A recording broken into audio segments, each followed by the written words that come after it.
Nagsilbing peacemaker si Pangulong Ferdinand R. Marcos Jr. sa pagitan ng Thailand at Cambodia.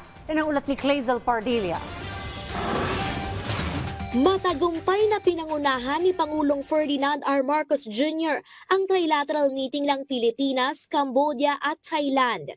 Namagitan ng presidente sa pagpupulong upang pahupain ang tensyon sa pagitan ng Cambodia at Thailand sa harap ng girian sa teritoryo ng dalawang bansa. Ginawa ang trilateral meeting sa sidelines ng ika-48 ASEAN Summit kung saan tumatayong chair at host ang Pilipinas.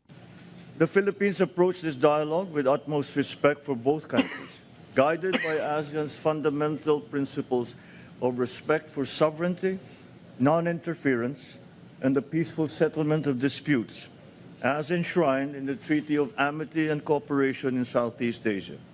Ayon kay Pangulong Marcos, maraming paksa ang natalakay at ilang usapin ang napagkasunduan.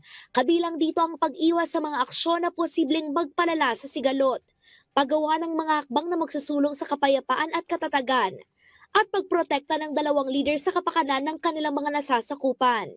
I believe this was possible because of a very clear, fervent belief by both leaders that it is time for peace and no longer the time for war. Kapwa binigyang pugay ni Cambodian Prime Minister Hun Manet at Thai Prime Minister Anutin Charnvirakul ang naging papel ng Pilipinas. Binigyan diin ng dalawang leader ang mga hakbang na ipatutupad sa pagkamit ng kapayapaan.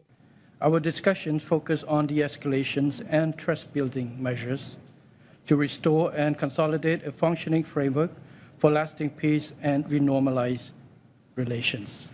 It is best that we avoid conflict. It only brings losses and suffering. Now is the time for us to look forward and walk this path together towards peace.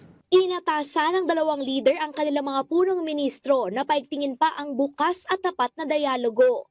Pinalawig pa ng 3 buwan ng ASEAN Observer Team na binubuo ng mga representante ng ASEAN para bantayan, iberipika at i-report ang katuparan ng mga napagkasunduan. The Philippines underscores its commitment to fulfill its obligation as coordinator of the AOT. And so as Cambodia and Thailand continue to work on the situation, the Philippines commits to continue offering its good offices to enable both countries to engage in sustained dialogue and cooperation, especially towards upholding the commitments and principles agreed upon by the two parties. Tiwala si Pangulong Marcos na mapayapang mareresolba ng Cambodia at Thailand ang pagkakaiba ng dalawang bansa, refleksyon sa isinusulong ng ASEAN na katatagan at pagkakaisa. Sa ginawang bilateral meeting ni Pangulong Marcos at Vietnamese Prime Minister Lam Minh Hoong, nagkasundo ang Pilipinas at Vietnam na magtatag ng pangmatagalang mekanismo sa pakikipagkalakalan sa bigas. Layo nitong matiyak ang sapat na supply ng bigas sa harap ng nagbabagong panahon. Nagkaisa rin ang dalawang bansa na palalimin ang kooperasyon pagdating sa pagtugon sa transnational crimes, human trafficking at pagpapaunlad ng turismo.